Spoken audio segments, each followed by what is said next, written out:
capítulo único, versículo 2. Así dice la palabra en el nombre de nuestro Señor Jesucristo. Amado, yo deseo que tú seas prosperado en todas las cosas y que tengas salud, así como prospera tu alma. Te damos gracias, mi Dios. Gracias, Padre Celestial, por ser fiel a tu palabra, Señor, por ser fiel a tus promesas. Gracias te doy por ese amor tan grande que has derramado en nuestros corazones, por tu Espíritu. Gracias, Padre Celestial, por tu grandeza en nuestras vidas, por tu manifestación.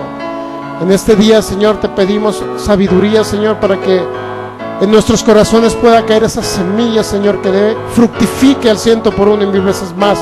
En el nombre de Jesucristo, que podamos entender lo sobrenatural aún más, Señor, y que quede grabado en nuestros corazones para que esa fe fluya a través de nuestro interior y pueda salir, Señor, al exterior y pueda manifestarse en esta tierra lo que tú ya nos diste hace más de 2000 años. En el nombre de Jesús, Espíritu Santo, guíanos en esta mañana para que sea tu palabra, tu poder y tu unción, Señor, la que se manifieste en nosotros, en nuestras vidas, en el nombre de Jesucristo. Tú eres el Señor de esta reunión, Espíritu Santo. Nosotros solamente nos dejamos guiar por ti, en el nombre de Jesús. Amén. Muy bien, fíjese bien, 3 Juan 2. Amado, yo deseo que tú seas prosperado en todas las cosas y que tengas salud, así como prospera tu alma. Es una palabra de aliento, es una palabra de motivación, es una palabra donde el Señor nos dice: no toda la vida vas a estar en la misma circunstancia. Créalo, que no toda la vida usted va a estar en la misma circunstancia. No sé si ahorita usted tenga testimonios milagrosos del poder, no salvador, no sanador, sino prosperador de Jesús. Yo le puedo dar testimonio, pero la idea es que en lo personal no le funcione nada más al pastor, sino que le funcione a usted. Yo lo que estoy diciendo me lo estoy creyendo, ¿me entiende? Pero lo importante es que usted se lo crea para que usted vea esa manifestación de Dios. Entonces, el tema donde nos quedamos es que Jesús fue un hombre, no un mendigo, no un harapiento, no uno que andaba descalzos y cada rato se empollaba con la tierra caliente, sino era un hombre que sí tuvo la facilidad de disponer de bienes, como es el caso de Lucas capítulo 9, ese fue el último que vimos, ¿verdad? Lucas capítulo 9 del 50 en adelante, por ahí 52, dice que Jesús no tenía dónde recostar su cabeza, pero esa frase clásica que ha agarrado el cristianismo y una parte de otras religiones, la mayoría han tomado en consideración que Jesús no tenía ni casa y, como dice la frase común, ni dónde caerse muerto. Pero, sin embargo, analizamos que donde no tenía casa era cuando ese hombre lo confrontó y Jesús hizo esa respuesta. Las aves tienen sus nidos, las zorras sus guaridas por ahí, y el Hijo del Hombre no tiene dónde recostar su cabeza. ¿Dónde lo dijo? Cuando estaba de camino de Capernaum a Jerusalén, que son aproximadamente ¿cuántos kilómetros quedamos? 197 kilómetros aproximadamente, 98, que son aproximadamente 4 días de camino, por lo que Jesús, nuestro Señor, tenía que llegar a un lugar a reposar, a descansar, porque Él también dormía. ¿Sí sabía que dormía Jesús? ¿O cree que no dormía? Bueno, Jesucristo sí dormía, inclusive una vez estaba dormido en una barca y había una gran tempestad en Mateo capítulo 8, dice que le despertaron sus discípulos porque están desesperados porque la barca se estaba hundiendo. ¿Y qué cree que está haciendo nuestro Señor Jesucristo? Durmiendo, ¿verdad? Él también descansaba. Perfecto. ¿Pero por qué descansaba Jesús? Por la obra misionera que tenía, andar de un lugar a otro, de andar predicando el evangelio, ¿verdad? ¿Sí o no? Perfecto. A pesar de que la unción del Espíritu Santo reposaba sobre él, a pesar de que su cuerpo era un cuerpo sin pecado, sin mancha, sin contaminación, él también descansaba. Perfecto. Entonces, vamos captando que en Lucas capítulo 9 Jesús dijo: el Hijo del Hombre no tiene dónde recostar su cabeza. Fue en Samaria, que es aproximadamente, no sé si 30 o 60 kilómetros aproximadamente de Capernaum, por ahí. un poquito más lejos, donde Jesús tenía que pasar por ese lugar. Le dijo a sus discípulos, vayan, pidan alojamiento.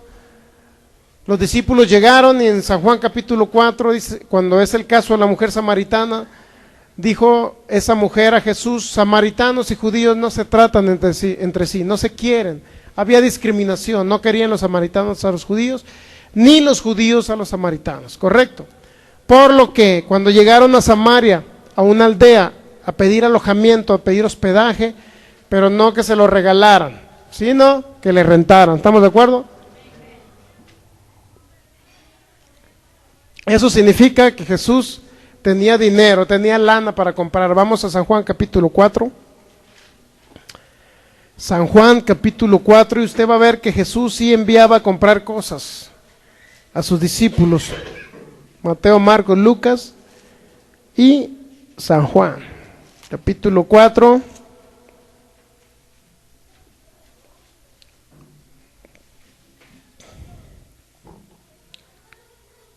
Fíjese bien.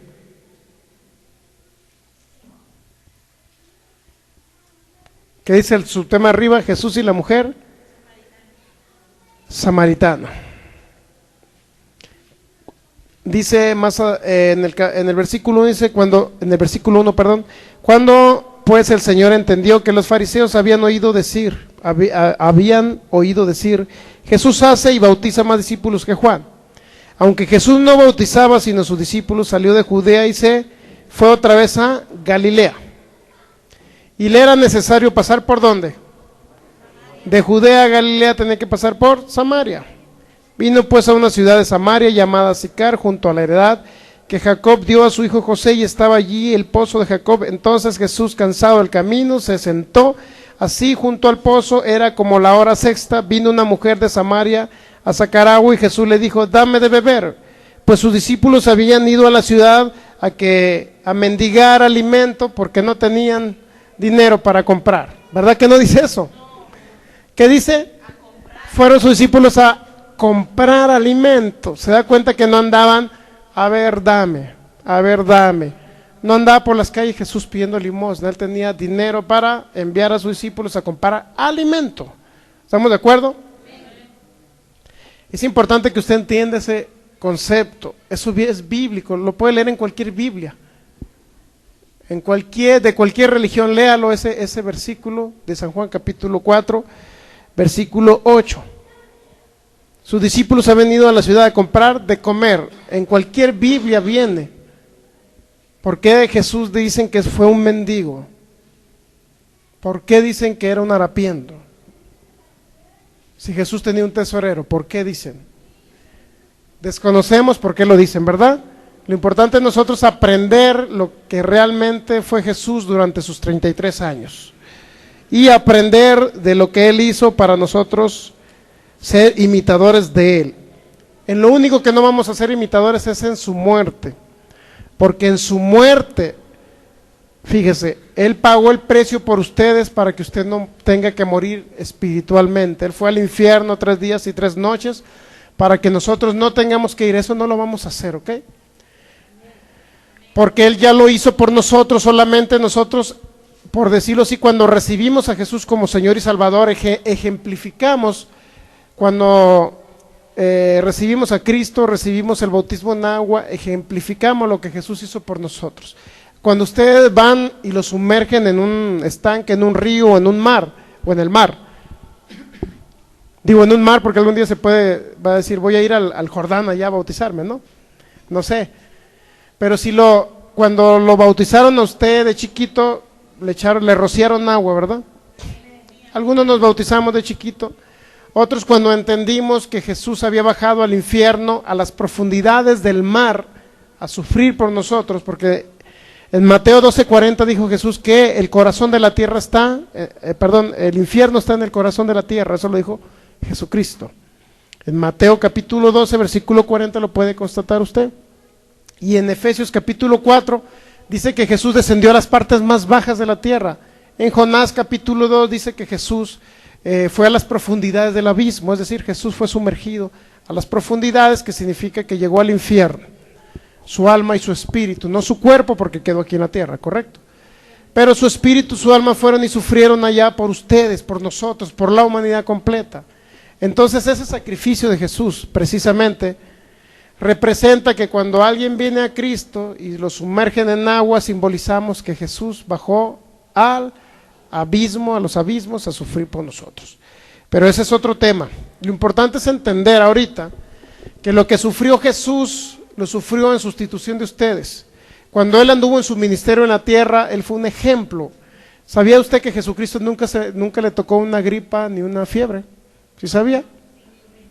Ni una gripa registra la Biblia en Jesús, ni una fiebre. Al contrario, Él oraba por los enfermos. Y los enfermos eran restaurados, sanados. Entonces, fíjese bien. Más adelante ya pudimos, le quedó claro que Jesús tenía casa, ¿verdad? ¿Sí le quedó claro? Vamos a Mateo capítulo 13. Mateo capítulo 13, versículo 1. Aquel día salió Jesús de la casa y se sentó ¿a dónde? Se sentó junto al mar. Se le juntó mucha gente y entrando él en la barca se sentó, toda la gente estaba en la playa. Salió de la casa Jesús y ¿qué hizo? Entró. ¿Dónde se sentó Jesús? ¿Pero a dónde? Dice ahí. Mateo capítulo 13. ¿Sí dice? ¿Cómo no? ¿Dónde se sentó Jesús? ¿Pero a dónde entró él? Salió de su casa y entró a la barca. Y la gente que estaba a la orilla del mar, ¿ok? En la playa, para que me entienda. Pero Jesucristo se sentó ¿a dónde? En una barca. La pregunta de quién sería la barca, ¿se la prestaría Pedro? ¿Se la prestaría Juan? ¿De quién sería la barca? Si se salió de la casa y se sentó junto al mar, ¿de quién era la barca? ¿Dónde estaba la barca? Frente a la casa de Jesús, ¿sí o no? Bueno, esto es importante que usted capte ese asunto, que Jesús tenía casa. Vamos a ver un poquito más adelante. Jesús, dice en Mateo capítulo 4, versículo 13, que vino y habitó en Capernaum, es decir, salió de Nazaret, de su tierra original, por allá de la zona de Galilea, de Belén salió, y se trasladó a Capernaum, que era una ciudad marítima. Capernaum, una ciudad marítima. Marcos capítulo 2. Mateo y luego sigue el Evangelio de Marcos.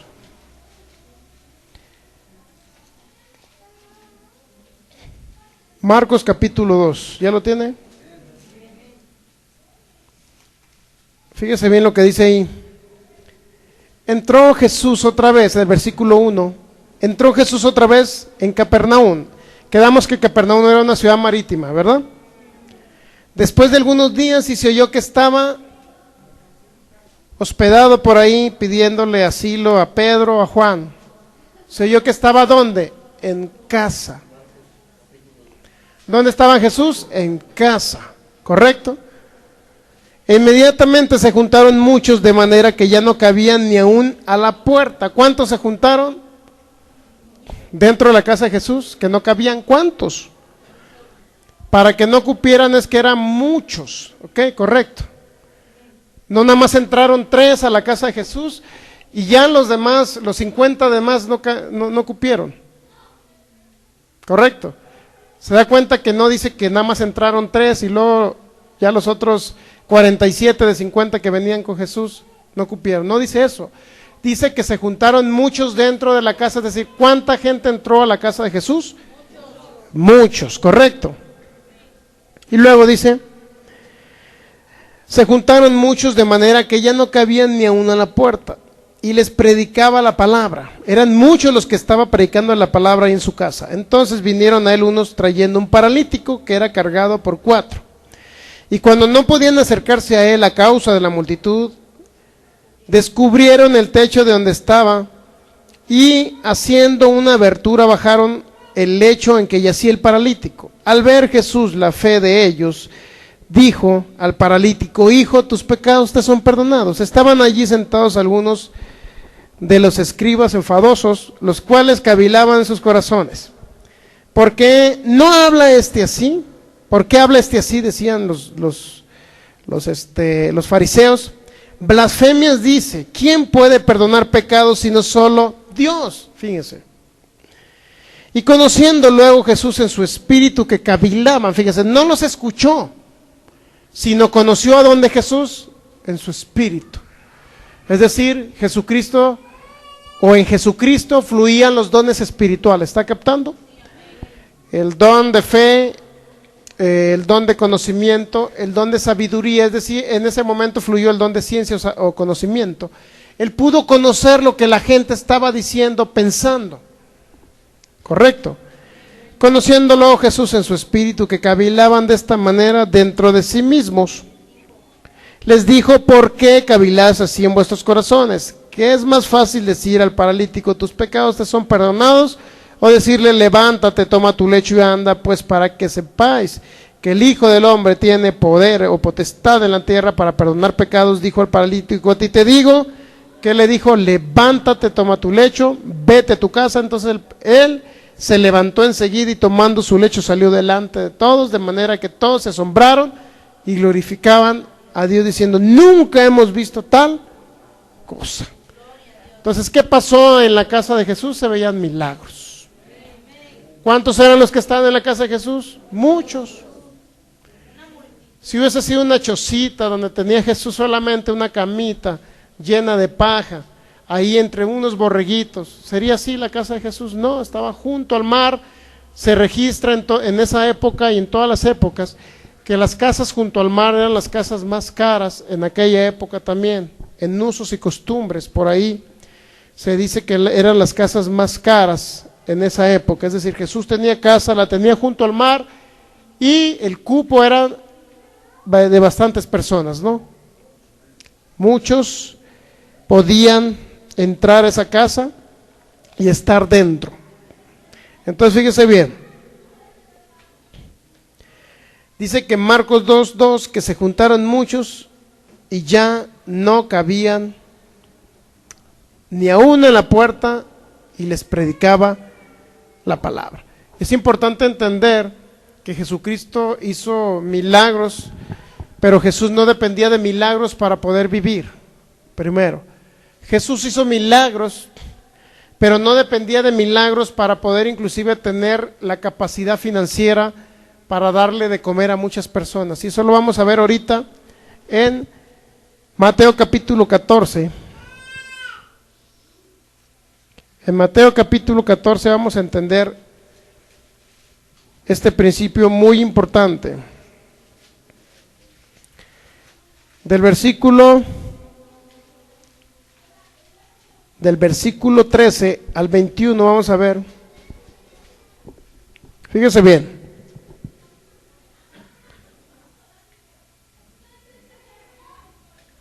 ¿Ya lo tiene? Mateo 14 del 13 en adelante. Oyendo Jesús, se apartó de allí en una barca a un lugar desierto y apartado. Cuando la gente lo oyó, le siguió a pie desde las ciudades. Es decir, Jesús se fue a un lugar apartado, pero la gente, sin embargo, siempre estaba con él, lo seguían las multitudes. Y saliendo Jesús vio a una gran multitud y tuvo compasión de ellos y sanó a los que de ellos estaban enfermos. Fíjense, Jesús siempre le seguían los milagros. Cuando anochecía, se acercaron a él sus discípulos diciendo: el lugar es desierto y la hora ya pasada, despide a la multitud para que vayan por las aldeas y compren de comer. Es decir, había multitud de personas siguiendo a Jesús porque estaban siendo restauradas, sanadas. Sin embargo, dice que Jesús se apartó de allí, dice el versículo 13, se apartó de allí en una barca a un lugar desierto. Era un lugar lejos de la ciudad, para que me entiendan, lugar lejos de la ciudad. Pero la gente supo que Jesús estaba en ese lugar y siguió detrás de él, con la finalidad de ser sanados, ¿ok? Entonces sus discípulos cuando ya era el atardecer o ya estaba anocheciendo, y la gente le dijeron a sus discípulos, bueno, envía a la gente que vayan allá a las aldeas y compren de comer para que se alimenten también. Entonces fíjese bien. Entonces el versículo 16, Jesús, fíjese lo que les contesta Jesús. No tienen necesidad de irse, dadle vosotros de comer. ¿Qué fue lo que les pidió Jesús a sus discípulos?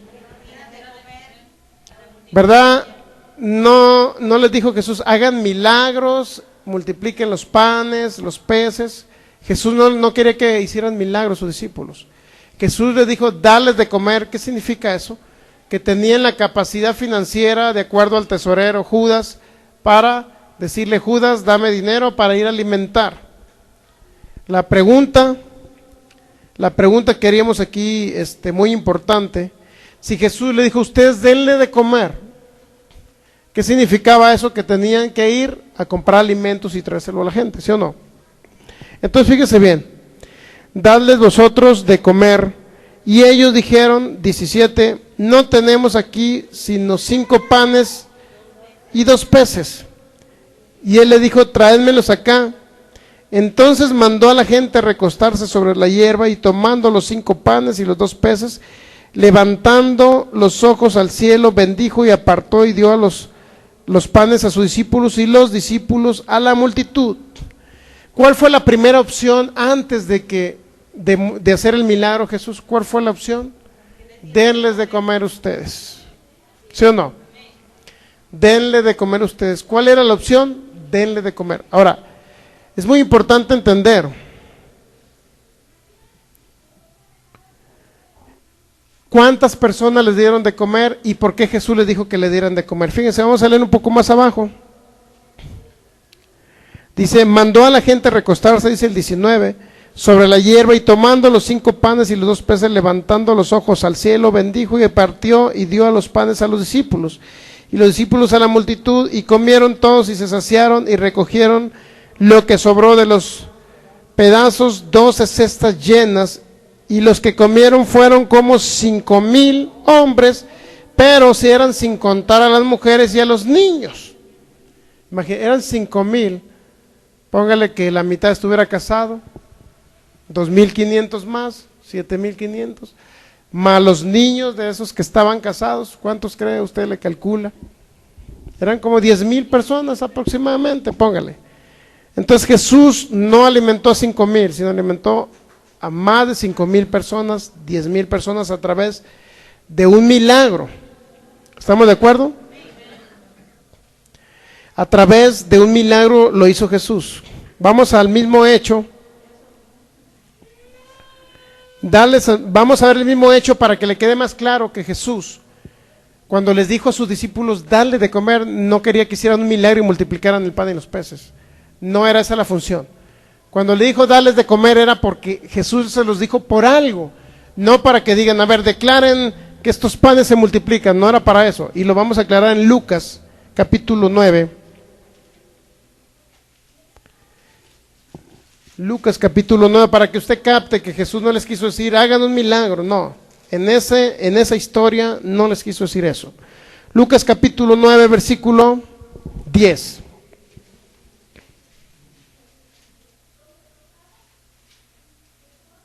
Dice, vueltos los apóstoles le contaron todo lo que habían hecho, y tomándolos se retiró aparte a un lugar desierto de la ciudad llamada Betsaida. Y cuando la gente lo supo, le siguió, y él les recibió y les hablaba del reino de Dios y sanaba a los que necesitaban ser curados. Pero el día comenzaba a declinar, y acercándose los 12 le dijeron, despide a la gente para que vayan a las aldeas y campos alrededor y se alojen y encuentren alimentos, porque aquí estamos en lugar desierto. Fíjense bien. Entonces fíjense bien el 13, lo que Jesús les contestó. Lucas 9:13. Él les dijo, dadles vosotros de comer. Nuevamente les dice la misma frase, ¿sí o no? Y fíjense lo que contestaron los discípulos en esta historia, pero ahora narrada por Lucas. Y dijeron ellos, no tenemos más que 5 panes y 2 peces. Y luego ahí viene la otra opción. A no ser que vayamos nosotros, ¿a qué? a que nos regalen los alimentos y andar pidiendo casa por casa, a ver si completamos para poder alimentar a los 5,000 personas con sus esposas y sus hijos. No, fíjese lo que dice, a no ser que vayamos nosotros a comprar alimentos para toda esta multitud. ¿Qué significa para toda esta multitud? Que tenían dinero para comprar los víveres, para alimentar a las personas, a esos 5,000 más 2,000 y tantas esposas, más los hijos, de 8 a 10,000 personas. Jesús podía alimentar y los discípulos reconocieron que podían ir a comprar alimento para alimentar a esas 10,000 personas. Correcto, está captando. O sea, dicen ellos, tenemos tantos panes, tantos peces, no nos alcanza para esos 5,000 más su familia. Pero sin embargo, podemos ir a la ciudad a comprar esos alimentos para alimentar a esos 5,000 más sus esposas y sus hijos. Es decir, los discípulos reconocieron que tenían las finanzas suficientes en el tesoro o en donde ellos guardaban, el tesorero Lucas, donde guardaba el dinero, para tener, y tenían la capacidad de poder adquirir alimentos para alimentar a esos 5,000 gentes, más sus familiares. En pocas palabras, dicen ellos, no tenemos más que 5 panes y 2 peces, pescados, a no ser que vayamos nosotros a comprar alimentos para toda esta multitud. Significa que el dinero que ellos tenían alcanzaba para comprar alimentos para toda esa gente. ¿Estamos de acuerdo? Imagínense a un Jesús pidiendo limosna para alimentar a la gente. ¿Cómo pudo él, cómo sus discípulos pudieron reconocer esa capacidad financiera? Decir, nosotros podemos ir. Si esos peces y esos panes no alcanzan, nosotros podemos ir. Entonces, inmediatamente después, eran como 5,000 hombres. Entonces dijo a sus discípulos, hacedlos sentar en grupos de 50 en 50. Así lo hicieron, haciéndolos sentar a todos y tomando los 5 panes y los 2 peces, levantando los ojos al cielo, los bendijo, los partió y dio a sus discípulos para que los pusiesen delante de la gente, y comieron todos, se saciaron, recogieron lo que les sobró, 12 cestas de pedazos, es decir, les sobró todavía, pero Jesús no recurrió primeramente al milagro financiero, ¿se han dado cuenta? Sino hasta que sus discípulos dijeron, ¿sabes qué? Solamente que nosotros nos molestemos, por decirlo así, en ir y llevar nuestro dinero y podamos comprar para traerle los víveres y alimentar a esos 5,000 personas. Es decir, reconocieron que había en el fondo del tesoro, en el fondo del tesorero, de nuestro Señor Jesucristo, había el fondo suficiente para adquirir los alimentos. Eso lo reconocieron los mismos discípulos para poder alimentar a toda esa multitud. Está captando que Jesús manejaba dinero porque tenía un tesorero, lo que les había dicho yo, no es que no les había aclarado, que sí se manejaba dinero en ese tesoro. El tesorero manejaba muy buen dinero. Imagínense que Judas dice que sustraía de la bolsa esa donde echaban el dinero, de ahí sustraía Judas del tesoro de Jesús, de tal manera que lo que sustraía Judas ni siquiera se daban cuenta, para que se den una idea. Se daba cuenta Jesús porque él fluía en los dones espirituales, en el don de conocimiento, y sabía lo que hacía Judas, correcto. Sin embargo, muchos de sus discípulos no se dan cuenta que Judas estaba robándose la lana. Entonces estamos de acuerdo que Jesús alimentó a más de 5,000 personas, ¿correcto? Porque ellos dijeron, tenemos tantos panes, tantos peces, a no ser que vayamos a comprar para toda esta multitud. Entonces reconocieron que había los fondos suficientes para adquirir alimentos para toda esa gente. Ahora imagínense, póngase a pensar cuánto ocuparía aquí en México, cuánto dinero usted ocuparía para alimentar a 10,000 personas, que voy a invitar a una comida a 10,000 personas. ¿Cuánto cree que ocuparía aquí en México? Sobre todo que somos retragones. Para alimentar a 10,000 pastores como yo. No, pues yo seré un LAN, ¿no? ¿Cómo le hago? Entonces fíjese bien. Bueno, Así es que no le dé miedo invitarme a comer. Correcto. Entonces fíjese bien, dijo el Señor que nos alimentáramos muy bien. Entonces fíjese bien, a Jesús se le consideraba un comilón. Ya sabe usted que se le decía un comilón. Un comilón. Bueno, entonces los discípulos reconocieron que había suficiente tesoro, suficientes fondos en el tesoro de Jesús como para poder ir a adquirir sus alimentos. ¿Estamos de acuerdo, verdad? Fíjense lo que hacía Judas. San Juan capítulo 13. San Juan capítulo 13, versículo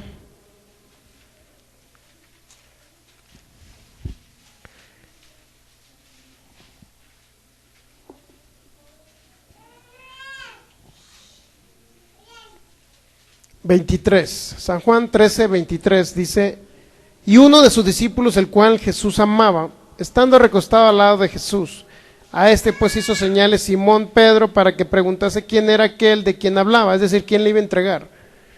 Él entonces, recostado cerca del pecho de Jesús, le dijo: Señor, ¿quién es? Respondió Jesús: a quien yo diera el pan mojado, aquel es. Y mojando el pan lo dio a Judas Iscariote, hijo de Simón. Y después del bocado Satanás entró en él. Entonces Jesús le dijo: lo que vas a hacer, hazlo más pronto. Pero ninguno de los que estaban a la mesa entendió por qué le dijo esto, porque algunos pensaban, puesto que Judas tenía en la bolsa, que Jesús le decía: compra lo que necesitamos para la fiesta, o que diese algo a los pobres. Fíjense lo que decía Jesús. Cuando le iba a entregar Judas, todos los discípulos, el resto de los discípulos, creyeron que le decía a Judas: ve a comprar para hacer los preparativos para la cena. Pero la idea principal es que usted entienda que Jesús envió a Judas a comprar para preparar o hacer los preparativos para la Santa Cena. Y la Santa Cena en aquella época, créalo que no era un panecito como usted se toma hoy. No, ellos se aventaban un corderito con tortas sin levadura, es decir, tortillas sin levadura, asadito. ¿Sí sabe que sí se lo comían? Eso era festejar la Santa Cena.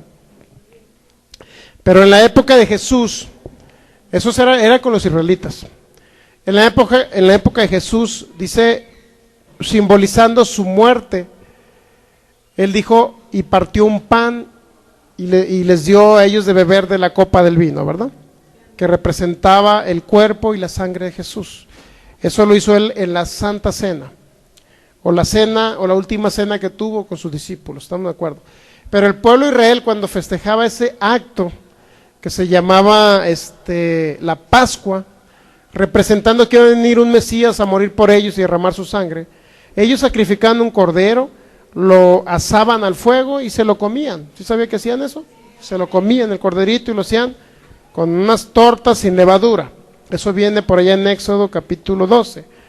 Eso significa que la Santa Cena para ellos representaba eso, pero en Jesús representaba, él les dio a simbolizar, decir: bueno, este cordero representa, yo soy yo mismo que voy a morir por ustedes. Esa sangre representa mi propia sangre, que la voy a dar en propiciación por sus pecados. Eso dijo Jesús. De tal forma que los discípulos no entendieron cuando Jesús le dijo a Judas, a través de la palabra de conocimiento, el don de ciencia del Espíritu Santo, Jesús mismo identificó el que lo iba a entregar y le dijo, dice que mojó el pan, lo entregó, se lo dio de comer y le dijo: lo que vas a hacer, hazlo lo más pronto que puedas. Es decir, Jesús ya estaba resignado, estaba listo más bien a que iba a morir por la humanidad. Entonces ellos creyeron, sus discípulos, que Jesús le había dicho: oye, ve y compra alimentos para que prepare la Santa Cena, ve y compra los alimentos. Entonces, como los discípulos estaban acostumbrados regularmente, porque eran judíos, israelitas, a ir a comprar un corderito, para que me entienda, sin defecto, que lo iban a asar y se lo iban a comer con tortas sin levadura. Ese era el objetivo de ellos. Y para ir a comprar un corderito representaba pues que ocupaban dinero para comprar, ¿me entiende? Ellos no entendían que le había dicho: Judas, si me vas a entregar, entrégame. Eso es lo que Jesús. Entonces, fíjense bien, el 28, San Juan 13, 28, pero ninguno de los que estaban a la mesa entendió por qué le dijo esto, porque algunos pensaban, puesto que Judas tenía en la bolsa, que Jesús le decía, compra lo que necesitamos para la fiesta, o que diese algo a los pobres. Entonces, fíjese bien, ¿qué significa que ellos entendieron eso que Jesús le había dicho a Judas? ¿Por qué entendieron eso? Ellos eso. Porque era muy común que Jesús les dijera, oye, ve, prepárame una posada en un lugar, paga hospedaje para que yo me hospede. Porque era muy común que Jesús le dijera, oye, ve y compra alimentos. O sea, que no era común que Jesús anduviera por las casas pidiendo alimento, para que me entiendan. No era común que anduviera estirando la mano para que le dieran una moneda para poderse alimentar. No era común. ¿Cuál era lo común según entendieron los discípulos? Lo común era que Jesús le decía, ve y compra. Que ocupamos alimento, ve y compra. Ocupamos esto, Señor, ve y compra. ¿Qué decía Jesús? Ve y compra. Por eso los discípulos, ¿por qué creen que creyeron eso? Creyeron que le había dicho Judas, ve y compra alimento para la Santa Cena. ¿Sí no estamos de acuerdo? ¿Qué iban a comprar? Pues un corderito, ¿me entienden? Porque se le iban a comer asado. Sin embargo, podemos ver que era un acto muy común de Jesús. Y los discípulos así lo entendían. Oye, tú ve y compra este alimento. Así como ahorita vimos que les dijo a sus discípulos, que están de acuerdo, ¿va? Que les dijo, ve, que no les dijo ve, sino sus discípulos dijeron, a no ser que vayamos nosotros a comprar alimento. Es decir, le estaban pidiendo autorización para agarrar de los fondos para comprar el alimento. Y en este hecho, ellos entendieron que Jesús había enviado a Judas para que comprara lo que necesitaban para preparar la Santa Cena. ¿Ok? Porque era la época en que lo celebraban los judíos en Jerusalén, subían a Jerusalén, por ahí en la época de noviembre, octubre, finales de octubre, noviembre, por ahí ellos celebraban la gran fiesta que le llaman, o fiesta del ayuno, y posteriormente también celebraban lo que representaba la Pascua, cuando Dios los sacó de Egipto a la tierra prometida, ¿correcto? Y ellos celebraban esa libertad. Entonces era muy común que sacrificaran corderos y que el que no tuviera un cordero lo compraba. Ocupaba dinero, para que me entienda, y era muy común que sus discípulos entendieran que Judas iba a ir a comprar eso, ¿correcto? Porque Jesús era muy común que lo hiciera con sus discípulos, ve, compra esto, ve, hazme preparativos, como lo vimos en Lucas capítulo 9, cuando estaban en Samaria, ¿qué les dijo a sus discípulos? Vayan, hagan preparativos. ¿Qué significa preparativos? No significa que iban a mendigar, pedir posada para que le dieran a ver en qué casa le daban hospedaje a Jesús, no, iban a lugares que se llamaban posadas, que son los hoteles ahora de 5 estrellas, para que me entiendan, pero en aquella época eran posadas, era lo mejor que había disponible en esa época. Entonces Jesús, se han dado cuenta, si tenía un tesorero era porque manejaba dinero y él podía ordenar, compra esto, compra lo otro. ¿Estamos de acuerdo? Es decir, Jesús no andaba mendigando pan, no andaba Jesús mendigando, por lo cual se ha malinterpretado a un Jesús muy pobre. Y si Jesús fue pobre, pues dice que usted tiene que ser ejemplo de Jesús. ¿Sí o no nos han dicho eso por tantos y tantos años? Dios mío. Y si usted es un ejemplo de Jesús, pues también tiene que andar a lo mejor de mendigo ahí, todo harapiento, no tiene ni que vestirse, ni que ponerse. No, al contrario, si Jesús fue próspero en la tierra, si Jesús tuvo para alimentar, tuvo dinero, también usted, dice la Biblia que es Jesús el primogénito, es un hermano de Jesús, a pesar de que Él es Dios, pero en la tierra, cuando Él estuvo como ser humano, Él se le llamó el Hijo de Dios, y como Hijo de Dios usted viene siendo, a lo mejor no el primogénito porque lo fue Jesús, pero usted sí viene siendo de los demás hijos de Dios aquí en la tierra. Si Jesús fue próspero y tuvo con qué alimentarse, Dios también le va a suplir a usted. Correcto, Dios también le va a suplir. Entonces es importante entender eso, que Judas sustraía también de eso. Entonces en San Juan capítulo 12 lo vamos a ver. San Juan capítulo 12, versículo 4, una hoja más atrás. Y dijo a uno de sus discípulos, Judas Iscariote, hijo de Simón, el que le había de entregar, ¿por qué no fue este perfume vendido por 300 denarios? Bueno, vamos a leer desde el versículo 1 para que capte la idea. San Juan 12, versículo 1. Dice, 6 días antes de la Pascua vino Jesús a Betania, donde estaba Lázaro, el que había estado muerto y a quien había resucitado de los muertos. Y le hicieron una cena. Marta servía y Lázaro era uno de los que estaban sentados a la mesa. ¿Qué le hicieron a Jesús? ¿Qué significa? Que se alimentaba bien. Entonces María tomó una libra de perfume de nardo puro de mucho precio. Fíjense, ¿qué era lo que tomó María? Era un perfume de lo más caro que había en aquella época. Y ungió los pies de Jesús y los enjugó en sus cabellos, y la casa se llenó de olor de perfume. Y dijo uno de sus discípulos, es decir, Judas Iscariote, hijo de Simón, el que le había de entregar, ¿por qué no fue este perfume vendido por 300 denarios y dado a los pobres? ¿Por qué no mejor vendiste Jesús o María? ¿Por qué no vendiste ese perfume en lugar de ungir a Jesús? Sin embargo, ¿sabe por qué lo hizo María y ungió los pies de Jesús? ¿Sabe por qué lo hizo? Porque ella quería dedicar lo mejor, lo más caro que ella tenía, para dedicarlo, para ungir al Señor. Es decir, se lo dedicó ese perfume caro, se lo dedicó al Señor, no le dedicó cualquier perfume barato. ¿Verdad que no lo hizo? No fue a los perfumes de San Juan acá y dijo, Señor, con este perfume te voy a ungir. No, era de lo más caro que había. ¿Correcto? ¿Sabía que un denario era el salario de un empleado más o menos en aquella época? Un denario era el salario de un empleado, de un trabajador. ¿Sí sabía o no sabía? Un denario regularmente le pagaban, ¿verdad? Sí, por un día, un denario, por un día. Entonces, ahorita ¿cuánto le pagan a alguien por un día? A lo mejor 100 pesos, ¿no? Por el día. Digo, promedio, porque el salario mínimo está por los suelos, ¿no? Está como 50 pesos. ¿Quién va a vivir con 50 pesos? Nadie. Entonces, regularmente un salario normal, 100, 150 diarios posiblemente. Multiplíquelo ahora por 300. ¿Cuánto vendría siendo lo que costaba ese perfume? Perfume de 3,500, por ahí, más o menos. Un perfume de 3,500 ahorita en la actualidad, ¿dónde se lo va a hallar? En fábricas de Francia, en los mejores lugares. ¿Sí o no? Liverpool. Inclusive a veces ni tan caros, ¿no? 1,000 pesos es un buen perfume, pero este perfume costaba aproximadamente 3,500 pesos, moneda nacional. Imagínense el perfume que era el que esta mujer le está dedicando a Jesús.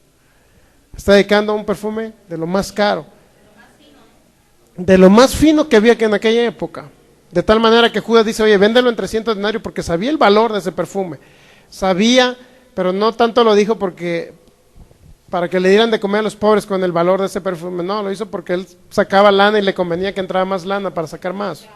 Se quería clavar con la lana esa del perfume. Entonces, era tremendo ese Judas. Por ahí dijo una brujita una vez, una de esas que leen el futuro, dice, después de, ahora que se cumplieron 2000 años de la muerte de Jesús, el Señor Jesucristo le perdonó todo a Judas y ya otra vez está ya con él en su reino. Eso dijo una bruja, ¿no? Bíblicamente hablando, pues Judas se fue al infierno, ¿no?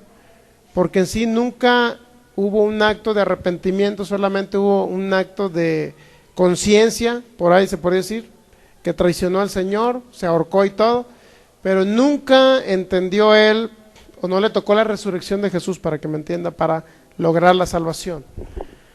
Entonces, ¿dónde estará Judas? ¿Quién sabe? No vamos a hablar sobre ello, pero sí es importante entender que es un hombre que no actuó, no amó realmente al Señor, solamente andaba por conveniencia con él. ¿Estamos de acuerdo? Entonces es importante entender que como hijos de Dios nosotros debemos de andar no por conveniencia, sino debemos andar porque le amamos, porque Él es el primer lugar en nuestras vidas. Entonces fíjense bien, ¿estamos de acuerdo, verdad? De San Juan capítulo 12, versículo 6. Exactamente, sí, es cierto. Dice, porque no fue el 5, ¿no? Dice. Exacto. De lo que se echaba en ella. Porque no fue, exactamente. Dice, pero dijo esto no porque se cuidara de los pobres, exacto, no porque el dinero fuera para los pobres, pues, ¿por qué no se lo dan a los pobres? Dijo este hombre, sino que era ladrón y teniendo la bolsa sustraída de lo que se echaba en ella. Entonces Jesús dijo, déjala para el día de mi sepultura, ha guardado, dice, déjala.